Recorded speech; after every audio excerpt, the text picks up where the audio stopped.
Morning from the Utah Valley University Office for Global Engagement. I am your host, Baldomero Lago, and I welcome you to our program on Taking Action.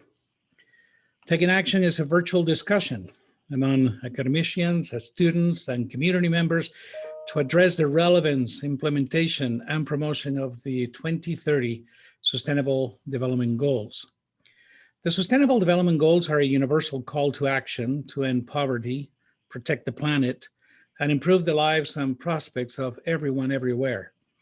The 17 goals were adopted by all United Nations member states in 2015 as part of the 2030 Agenda for Sustainable Development, which sets out a 15-year plan to achieve the goals. Today, we will be discussing goal number 13. Take urgent action to combat climate change and its impacts. Reinforce adaptive capacity and resilience to natural disasters and hazards related to climate change in every country, and also improve awareness raising, education, and institutional and human capacity of mitigation, impact reduction, early warning, and adaptation to climate change. During this session, feel free to ask questions in the Facebook comments window. If time permits, I will address a select few. Today, I have 4 experts in this panel that understands well climate impact and are acquainted on the field on sustainability. I'm honored to have with us Dean Danny Horns from the UVU College of Science, as well as Dr. Alessandro Zanazzi, Associate Professor of UVU Earth Sciences. Also, Mr. Josh Kraft, Government and Corporate Relations Manager at Utah Clean Energy, and Mr. Tom Moyer. He is the state coordinator in Utah Citizens Climate Lobby and also is a robotics engineer. Gentlemen, good afternoon. Thank you very much for joining us today. If you may want to take just a minute or less to introduce yourself and tell us how you are in the field of climate action. So why don't we start with Danny Horns, Dean? Yeah, thank you, Baldomero. So I'm Danny Horns, the Dean of the College of Science. And as Dean of the College, I see it as part of my duty to make sure that the citizens of Utah are educated about all important aspects of science, and certainly climate change is one of the most important. Great. Dr. Zanazzi? Yes, good morning. My name is Alessandro Zanazzi. I'm an associate professor in earth science, and I study paleoclimate. So I study climate change that happen in deep time, in the geologic past. And I teach 3 different courses in weather and climate here at UVU. I want to thank Baldomero for organizing these and Danny Horns for inviting me. I'm anticipating an answer to one of the questions that will be discussed. The best solution for the climate problem is to talk about it. So anytime I'm invited to one of these events, I'm always very happy to accept, no matter how busy I am or anything. I'm very, very happy to be here. Thank you very much, Alessandro. It's good to have you with us. Mr. Kraft, good afternoon. Thank you, Baldomero. Thank you for having me. So I am Josh Kraft. I am the Government Relations Manager for Utah Clean Energy, and we are an organization that's worked now for 20 years on clean energy utility regulation and climate change issues. And this topic is near and dear to us.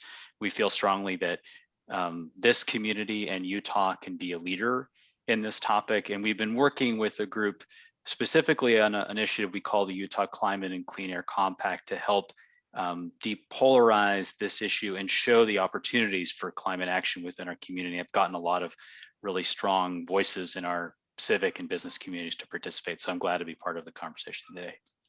Thank you, Josh. It's good to have you with us. And last but not least, Mr. Moyer. Thank you. Thanks for having me. I'm state coordinator of Citizens Climate Lobby in Utah. We are an international organization. We're grassroots lobbying. Our mission is to build the political will for a livable world. So we are actively engaged in citizen lobbying with our legislators, both state and federal, asking them for support on on climate legislation, and in particular, a revenue neutral price on carbon. And we take people into our community, train them how to lobby, and set them loose in walking the halls of Congress. Great. What a wonderful job you do.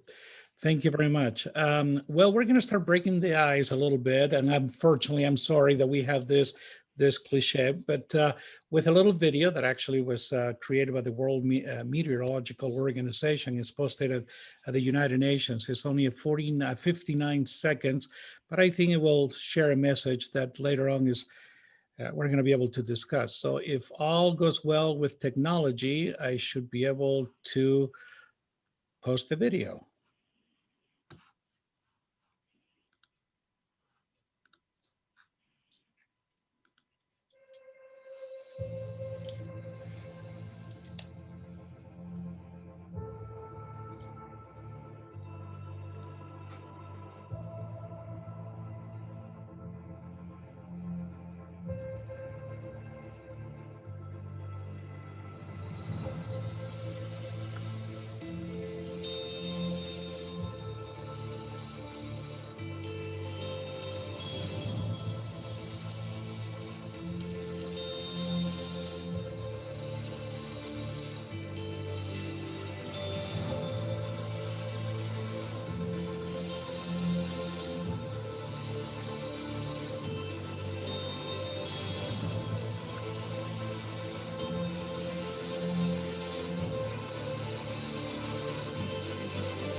You want to know why running on the treadmill 7 days a week doesn't work for you when There we go. Sorry. Wonderful video, I thought. And so here's the question that I would like to address. Perhaps let's start with Alessandro. Maybe I could ask this question. How bad is the climate crisis today? Right, let me share my screen here. Okay, so I'm going to start with talking about the factors that affect climate. And I want to say that I want to keep these as simple as possible, because I think one of the problems in the climate crisis is that scientists often talk in a way that is too complicated for the public. So the factors that affect climate, okay, globally, okay, if we take the whole planet and we average out everything, are just three. Okay, we have the strength of the sun. Okay, how strong is sunlight? We have how much reflectivity. So how much of that sunlight is reflected back to space, mostly by snow, ice, and clouds, and by the greenhouse effect. So how much of the radiation that is released by the Earth is trapped by the atmosphere. And I always say to my students that I don't care how much they forget about my course, as long as they remember these 5 things, okay? Climate change is happening, it is us, it is bad, scientists agree, and it's not too late. So these are 5 things that I'd like everybody that is watching this to remember. Not only remember, but also telling their friends and family. So I'm gonna discuss why it's bad, okay, first, since that was the question. There are a lot of impacts, okay, from climate change, and I have listed these in order of decreasing importance for Utah. So I think the biggest issue here in the Western US and Utah is wildfire, okay, because we have an earlier snow melt. We have that the wildfire season is increasing in length. Okay, we have a change in precipitation patterns. Most importantly, a higher percentage of precipitation will fall as rain versus snow. And that is expected to impact the skiing industry, which is a very important part of our economy. We're going to have an increase in the frequency and magnitude of extreme weather events, floods, droughts, and heat waves. We're going to have an increase in the range of mosquitoes, which carry tropical diseases like malaria and dengue. we're going to see extinction of organisms, which is mostly caused by habitat destructions, but climate change is also a contributor, mostly because the change in climate is happening very fast, too fast for species to adapt. And then there are probably the biggest issue globally is sea level rise, okay? Sea level is rising because of the melting of ice that is stored on land and because water expands as temperature increases. And then we have some additional issues that are happening in the oceans, like ocean acidification and coral bleaching.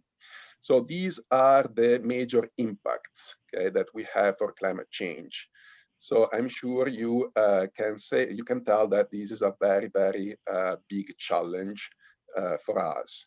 I also want to say, though, that sometimes bad things bring some good things. Okay, so this is from the news today. Okay, this is I just copied this from the CNN website. They just found that fossil fuel is causing twice as many deaths as previously thought. Okay, about 8 million people die every year because of illnesses that are caused by fossil fuel. So I think we should take these as an opportunity to improve our health. And like I said, bad things bring some good things. We have an example that is happening now with the COVID emergency. We learn a lot of things that can be helpful for later when the emergency ends. So let's take these as an opportunity to eliminate fossil fuels and improve our health.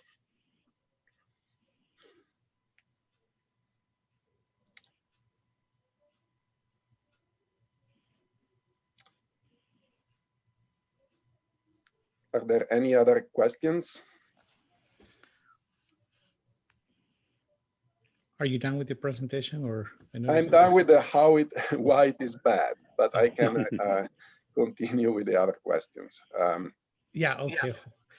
Let me see if we can exit. If you can exit out, that would be, so we can continue. I can continue, or if you want, I can. If you want to ask the other questions. Yeah, or you can, if you can exit out of the PowerPoint, that would be. Oh yeah, sorry, I'm not. No problem.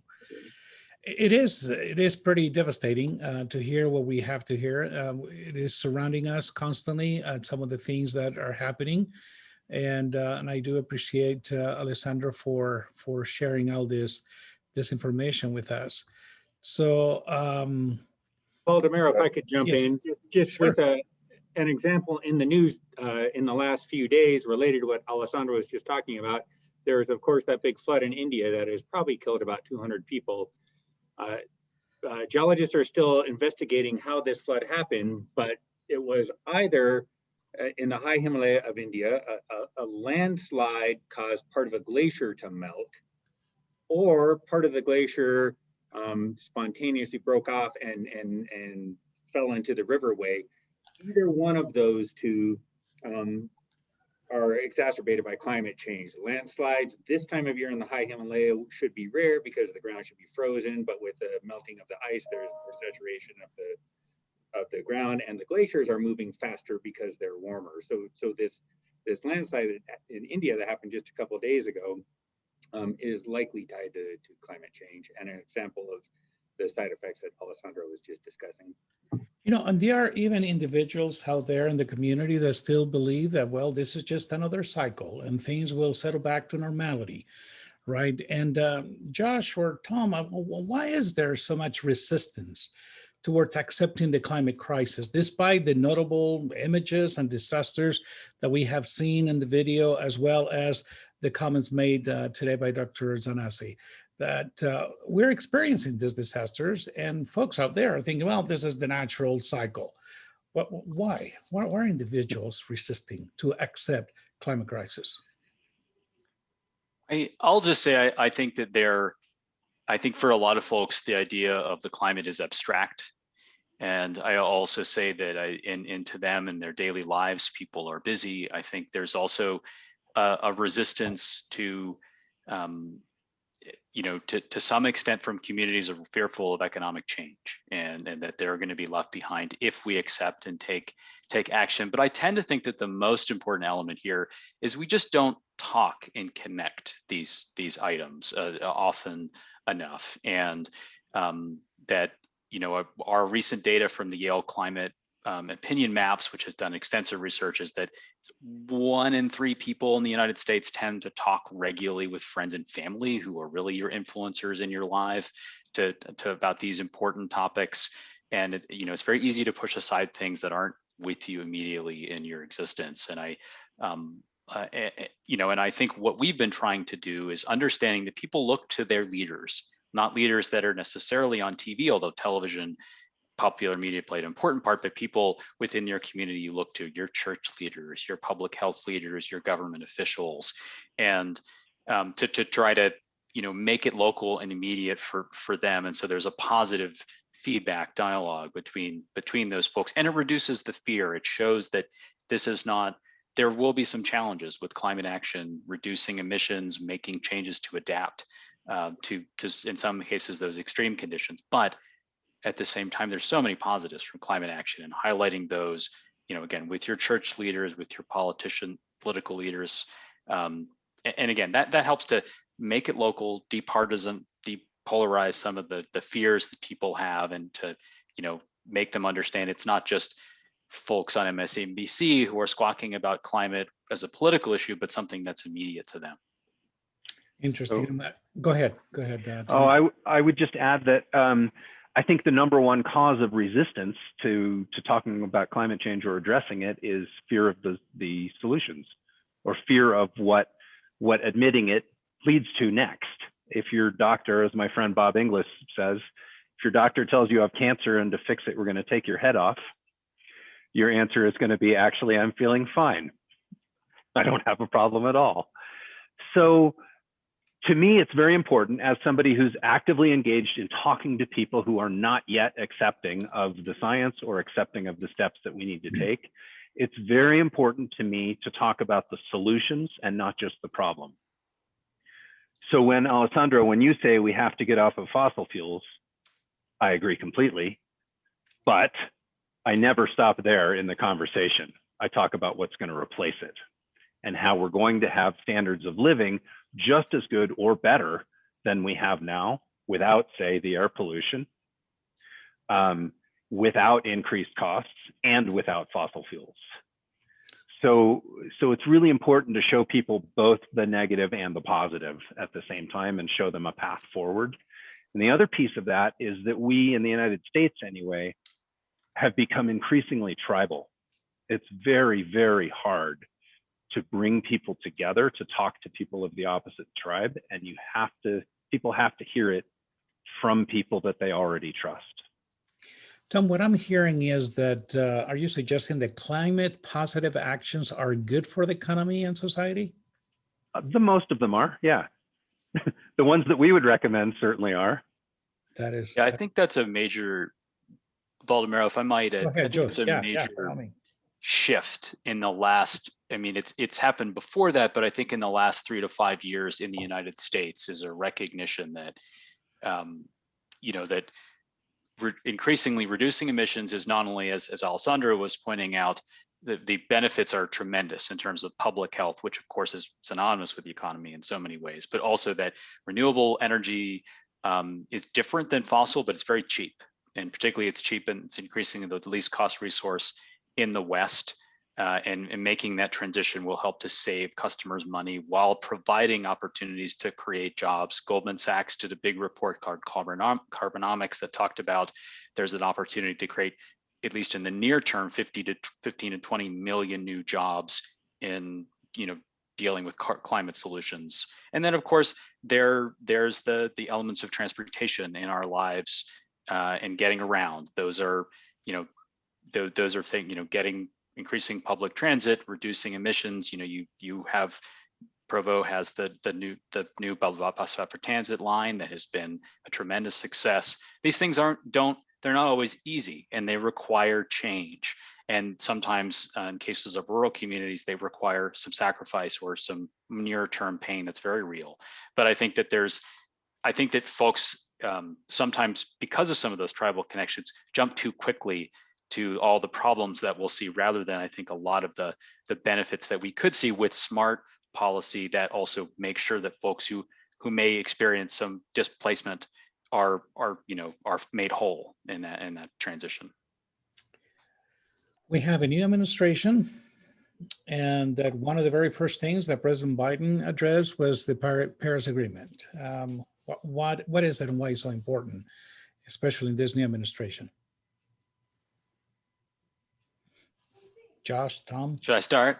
Sure. Well, I think that the Paris Climate Accords, which were finalized in 2015, were at the time, I think, widely recognized as the most successful international climate negotiation to date. And they established a target of reducing emissions, of holding temperature increases to 2 degrees Fahrenheit, and having nations commit to reducing emissions on a glide path to get there.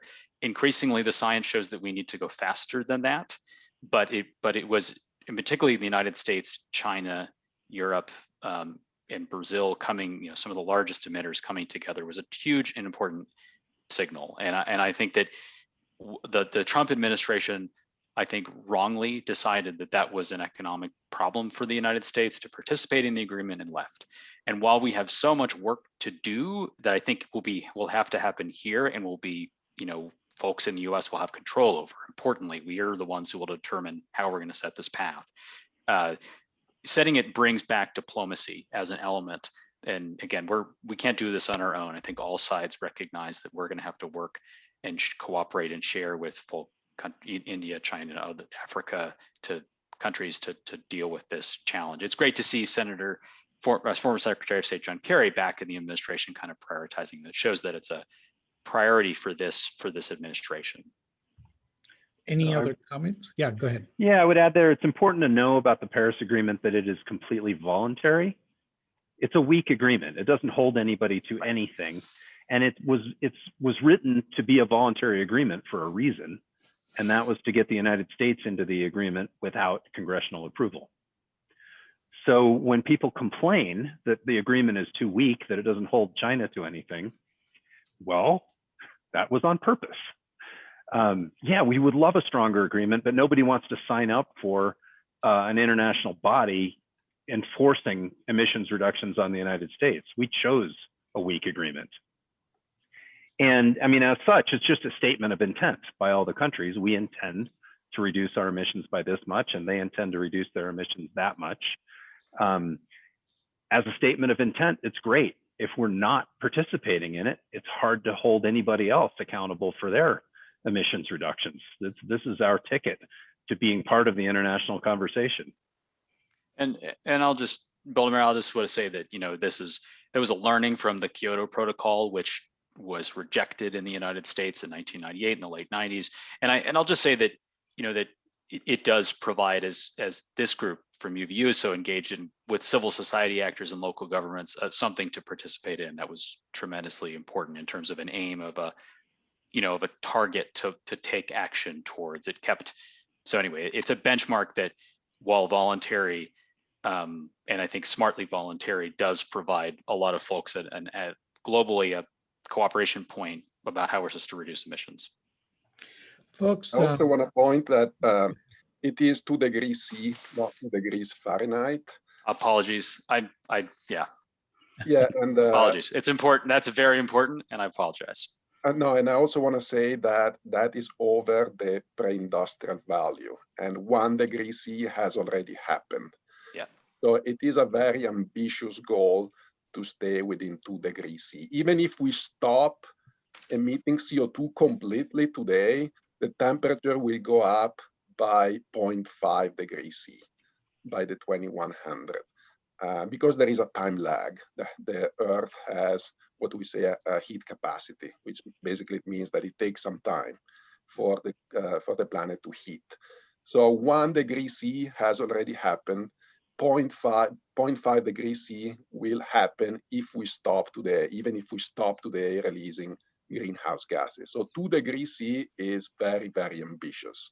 And it is based on the fact that it is based mostly on the fact that we think that if we increase the temperature more than 2 degrees C, we are going to see some destabilization in the ice sheets, most importantly, the West Antarctic ice sheet.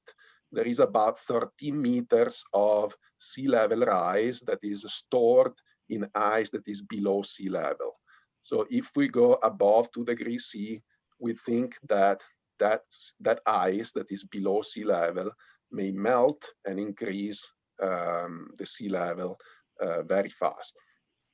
Alessandro, I don't think too many folks understand that there is ice below the sea level that can cause a lot of damage. And folks, and this is a question to the four of you, what can societies do to strengthen resilience and adaptive capacity to climate-related hazards and natural disasters?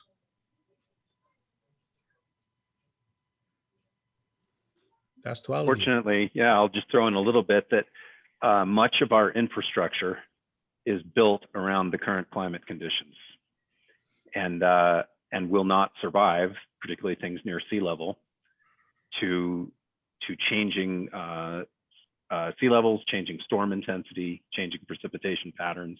A lot of that stuff has to be strengthened or rebuilt.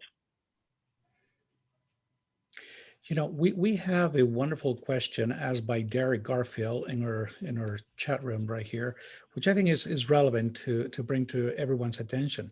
He says, these are only environmental changes and disasters that are happening to us, and also the consequences along with all these disasters that we're mentioning. But what about social? How is climate action impacting or social environment or civil societies or people or families or units? I mean, what are your thoughts on that? We look at geography, but what about the human mankind, the social ability to connect with others? Because this is a critical issue. There are a lot of folks that are very supportive and they are very against it. And so how can we interact and how can we understand and how can we help to protect those family units or social groups that they're concerned about climate action? I don't have a great response to that other than keeping calm and just sticking to the well-established facts in all of these discussions. But when you first said social impacts, my brain immediately went to impacts outside of the United States. And as Alessandro said, one of the impacts of climate change is increasing drought on a lot of the planet. And there already have been some significant wars in Africa that have been spurred by extended droughts, which are almost certainly related to climate change. And one of the war in Sudan was partially spurred by that. So that there are, when you say social impact, there are huge segments of society around the world that are having to deal with water shortage. And getting back to the question about resiliency, and that's one of the ways we need to become more resilient, is less reliant on current water supplies, which isn't hard because so much of our water goes onto our lawns and things like that. I'm sorry, and I apologize, but I remember reading a while ago back that there's an island that, due to the melting of the ice and so forth and the rising levels of the water, that island may disappear. And right. You have a full society there that they're wondering, what are we going to do?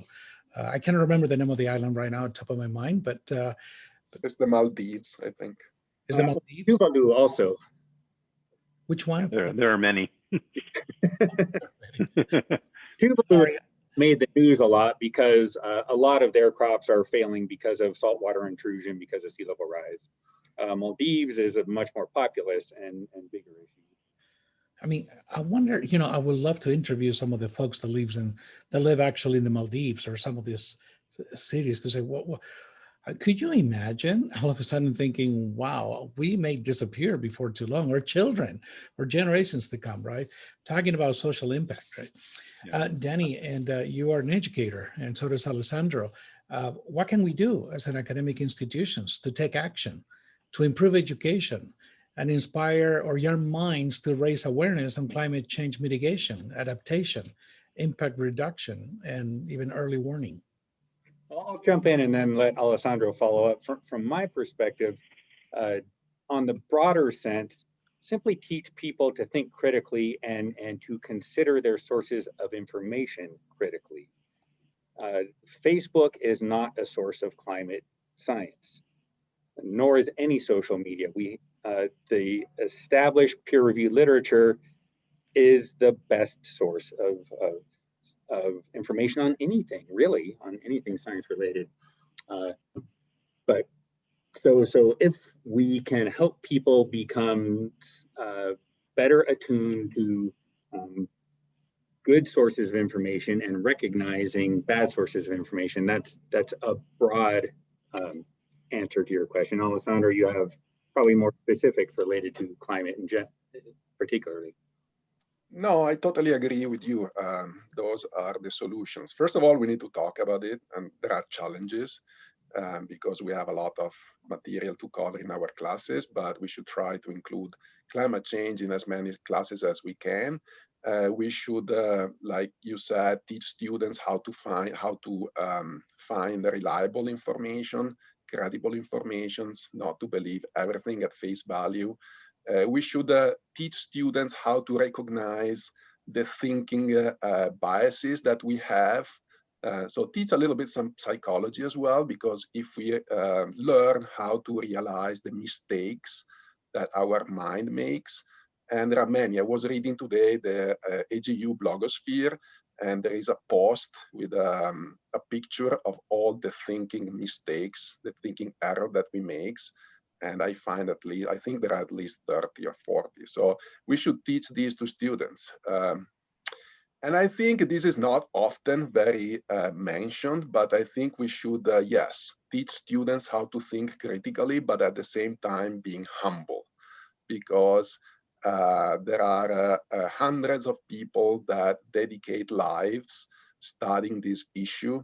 So we should have trust in those people. At a certain point, we should say, oh, you are the expert, I trust you. Because we are not trusting a single person. That is the key in science. We are not trusting a person. We are trusting hundreds, thousands of people that dedicate their lives studying these problems. I imagine that many people in the audience here will be Utah Valley centered and will have the opportunity to talk about this issue to family members and friends and relatives and legislators. And those are good things to do. It's important. It's also important not to just fight with them, but to try to start from whatever points of agreement you have, whatever shared common values you have, and there are many, and recognize where their objections are coming from and try to speak with them and take this journey with them, as opposed to just, finding the points where you have the greatest conflict. I would add, as not an educator currently, but the son of an educator, that, this to say that I think, to Tom's point, encouraging citizenship, and I think in the dynamic way, because our youth, young people today are going to be living with a version of this for forever, and I think that allowing them, giving them space, encouraging them to engage publicly, not in a doctrinaire way or a partisan way, but it is just so important. And as Tom said, to be engaged in your civic processes and something that will, because they're going to carry this with them and work their whole lives, and that's something we can work with them on and engage as partners with them on. Just as a good starting point. Thank you, Josh, and thanks everyone for answering that question so beautifully. And I think there's a lot to do, even from the academic institutions, to continue to work with your students and just present all evidence.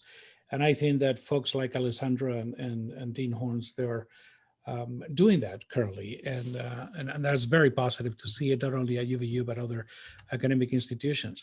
Alessandro, in your initial presentation, you indicated that it's not too late to prevent climate change. It's not too late. As I look around, I remember raising my family, raising my children, and I would teach them about the climate and the earth, and we would celebrate Earth Day, and I taught them about recycling and so forth and everything else. But okay, we may have some individuals that they're listening or out there that may think, okay, well, all these natural disasters, all these things that are happening, what can I do as a human being to improve our quality, to improve our world, to improve our climate? How can I start? Where should I start? What should I do? It's a question for all of you. Yeah, good question. As I said, I think there are solutions that at this point, I think everybody knows. And we are all guilty here. We need to realize this. We're all product of this society. So we all do at least one thing. Maybe it is taking the airplane too much. Maybe it is using too much water. We are all guilty at least on a certain thing. But as long as we care, as long as we put effort, as long as we try to improve. For example, me, I try to put effort. I'm an introvert. Public speaking is not my favorite activity of all, but when I'm invited to one of these events, I always do my best. I always do my best to give presentations, and I always do my best to inform people about the issue. So there are solutions that at this point everybody knows: switching the light bulbs, drive less, try to support politicians that care about the issue. But I think the best solution is talking about that. And so that's why I really like these events. Hey, I'll jump in and add, one is we are all guilty, but putting a guilt trip on people is not the solution. As Alessandro said, we need to change pretty quickly, but it's amazing how much we have changed over the last couple of decades in terms of our reduction of reliance on fossil fuels, which is the big issue in the room here. And most importantly, change is going to be driven by economics. And at first we depended on government incentives to promote solar and wind energy. Now they are competitive in their own right, so that we have more renewable energy coming on. And I think that will accelerate and just under natural economic conditions become a bigger part of the solution. I have many things I would like people to do, Right, but I would, it's important that people realize that we are not going to get to zero emissions by cutting back on things, by turning your thermostat down, by recycling, by carpooling. Those won't get us to zero. We get to zero by replacing technologies. We replace every fossil fuel power plant. We replace every heating system. We replace every vehicle. Some of those are in your control to replace. Many of them are not. And the way we get to the ones that are not in your control is through legislators. So if there's one thing I'm going to ask people, it's to call your legislators. And if you're from Utah Valley, your voice counts much more than if you're from Salt Lake City, because your voice is unexpected. So when legislators from Utah Valley, and I'm talking the state legislators, but also federal members of Congress, when they hear from people in a location who don't normally call them, somebody calls and says, all you have to tell them is, I want you to pay attention to this issue and start working on it. You don't need to do anything else. That resonates a lot. Yeah, I didn't want to give guilt to people, but I think that we should take our responsibility. And the students, I think, respond well if we admit our faults. I think that, they see that we are humans. I think students respond well to that. So we should say, I typically tell them, listen, I'm not an angel here. I have a carbon footprint that is substantial, but I care about something. I find that little wedge that is by mentioning a term that was proposed in a famous paper in 2004, the wedge approach, which basically proposed these different steps that we can take to reduce emission. So I have my carbon footprint, but I have my thing that does not have a huge impact in my life, and I try to follow that. So I tell them, find the thing that has the least impact in your life that can reduce emission, and do that. And I think that to everyone's point here, I just don't underestimate your voice. And you know, and again, talk to your family and talk to your friends, you know, in a good faith dialogue about climate and what it will mean. And I also think that in terms of your political voice, movements around the world, we talked in our preparation about Greta Thunberg and the youth movement for climate action. We've seen in the United States the power of movements, social movements, in terms of to bring up conversations about racial justice. And I don't, those, you know, movements are not perfect solutions. We need dialogue, we need compromise, we need government action. But I just think for the audience out here, it you know, there may be, you may weigh in 100 bills or 100 city council ordinances that seems like it doesn't matter, and then it does, and it, because you know you've showed up and you've made relationships. Again, knowing that, and for me, it's a reminder that, you know, I work in this space, but I have children.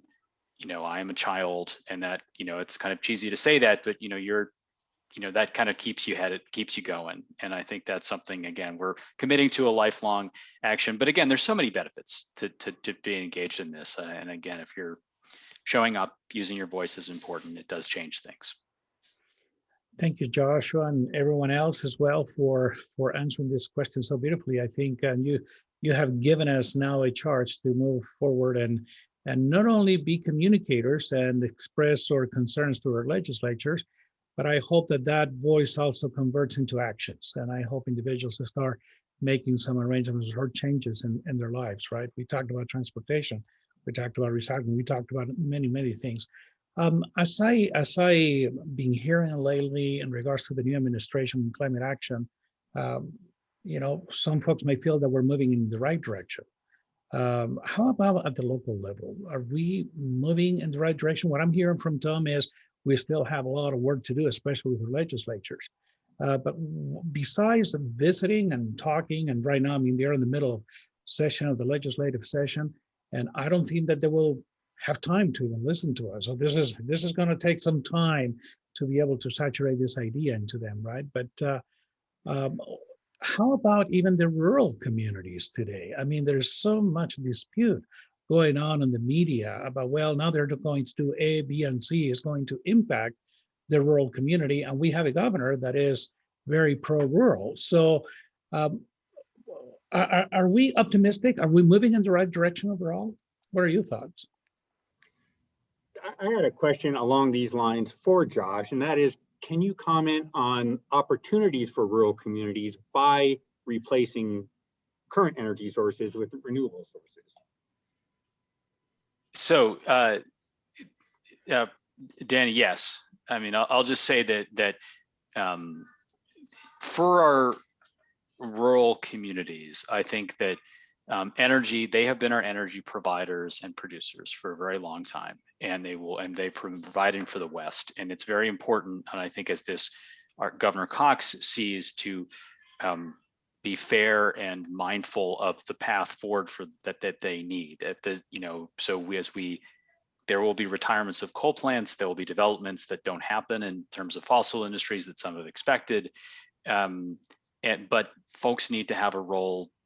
I mean, but they do have an opportunity to develop some clean energy sources. There's also a lot of energy efficiency and housing development opportunities. There's telecommuting. Telecommuting has emerged as a tremendous way to reduce emissions today, while at the same time allowing folks to kind of live and work where they want, which may give, you know, more rural communities a chance to grow and thrive. And I think that being participants in that is important. And to Baldamero's point, I mean, overall, I am optimistic. I think that we helped develop this Utah Climate and Clean Air Compact last fall. We had over 150 leaders from different faiths, different businesses, different communities throughout the state. I think we had 9 or 10 mayors, 5 university presidents participate and say climate and clean air are an important value for us in Utah. Being stewards is an important value, and taking action is important. So I think things are moving. But it will require, again, and it's going to require a lot of work at the local level. Building partners, again, as Tom has done so well, they may not agree with you on that first thing. They may not accept some of the science of climate, but maybe they're interested in investing in, a more walkable community, more solar and wind, and sort of building on those points of agreement. I think will continue to shape things. But I think it's exciting to be in Utah communities. We have a tremendous role to play nationally in how the solutions that we create. And I think I don't know if that's optimism or pessimism, but that's a responsibility and an opportunity that we should take advantage of. And it gives me hope, makes me feel good about where we can do. Great. We have an interesting question coming from the panel, actually coming from the audience, and this is for the four of you. Given the wealth that wealthy people are responsible for vastly more emissions than poor people, is reducing wealth inequality an essential part of climate solutions? Or is it your position that we shouldn't bring this up because it's too polarizing? I can answer. I'm happy to answer this. Okay, Alessandro, go for it. Yes, it's absolutely a solution. We need to bring the people in developing country to such a standard of life that allows them to care. Because when you don't have food, you don't care about the environment. It's just a human response. It's just a human thing. So yes, I think it's a critical solution to share the wealth and make sure that people in China and India and in all the developing and undeveloped country have a standard of living where they can afford to care about these issues. I would add that I said this before, but we have to get to zero emissions. And wealthy countries are the ones that currently have the technological capability to do it. And we're going to have to lead the way. We're going to have to show how it's done. It is in our interest to lead the way. It's also in our interest to reduce inequality. Because if we don't do that, we're going to have a flood of refugees from impoverished countries. So even more so than the emissions impact, it's vital for us to try to boost lower income countries around the world. I agree. Well, we have a couple more minutes before we need to wrap up. And so I'm just going to leave it up to the panelists at this point. Any final thoughts on what we can do? I'll throw out what Utah Valley University is doing, and that is we just entered a major agreement with Rocky Mountain Power so that 92% of our energy will be coming from a solar farm that's in development. And I will add that that solar farm is being built on school trust land so that the state will be earning income from that agreement. Great. It's nice to see the university moving in the right direction, that's for sure. Any final thoughts from the rest of the group? Yeah, I'll throw one in that hasn't been mentioned so far, which is that Utah has sort of a unique status in the United States. We've showed an ability, particularly on things like immigration, to be able to forge compromise and solutions that elude the rest of the country. I believe we can do it on climate and energy as well. Excellent. I also want to add that population must be controlled. The more we are, the more emissions. So, and the best way to do that is to empower women. It has been shown that everywhere women are equal to men with respect to opportunities, and where women are empowered politically and economically, they have fewer children and they have them later in life. And Alessandro, speaking on that topic, on the first week of March, in celebration on International Women's Day, we will be discussing the SDG number 5 on gender equality. And I have an amazing women panel coming up. So we'll be talking about these issues that you're discussing. But Joshua. I mean, I think I would end with two things. Is just that if you are engaging with us for the first time, don't overwhelm yourself. This is a very, it's important to accept that we are in a very challenging moment with where our climate is. There is a physical reality, but it's important to see that we do have opportunities to make change if we engage with this and we do it at scale. And there are some very good outcomes if we do so. And I would say that as you do, to this point about, I think that it's hard, but I think that we found that the storytelling and the allyship that we've tried to create around this to sort of build partners rather than do judgment it has helped. And I think that spirit is something we can carry forward because it will change the world we live in, and people will have to move. Industries and places that we've loved and relied on will change, and we will. But if we're taking that spirit of solidarity and allyship, I think that will, rather than judgment, that will help us to, build the world that we want to see and get us much closer to the emissions reductions that we need to keep up with our climate, protect a safe and healthy climate. Well, folks, thank you very much. I really appreciate all your instruction today. I thought this was very formative, and there's still a lot to learn, but here we are. We're taking action and we're moving forward. We're educating, we are sharing some of the concerns there and around us throughout our society, and we're promoting the Sustainable Development Goals, and specifically today on taking action number 13 on climate action. I want to thank everyone in the panel for helping make this a successful event, and all of you that have followed along through our Facebook and YouTube channels. I do appreciate your support. For your information, next week for our global dialogue on Tuesday, February 16th, next Tuesday at 11 o'clock, same place, we will be welcoming Dr. Íñigo Arbiol Oñate. Dr. Arbiol is a professor of international relations and law at the prestigious University of Deusto in Bilbao, Spain. He's one of the Ivy League schools in Spain. And he's an expert on sustainable development as well. So they're implementing heavily the SDGs, not only at the university, but also at the Basque region, as well as throughout Europe, as you may know. So he will be our guest speaker, and we'll be addressing some of these topics. And I'm looking forward to visiting with him. He speaks perfect English. In fact, he studied in Massachusetts, so no concerns about language barriers there. I also want you to know that if you would like to see the full schedule of events coming up for the upcoming months, feel free to access our website at uvu.edu/global. Again, it's been an honor, panelists. Thank you very much for taking the time and the effort to join us and to be with us at the Office for Global Engagement today. And as we sign off, choose to be a global citizen. Thank you and have a wonderful day today.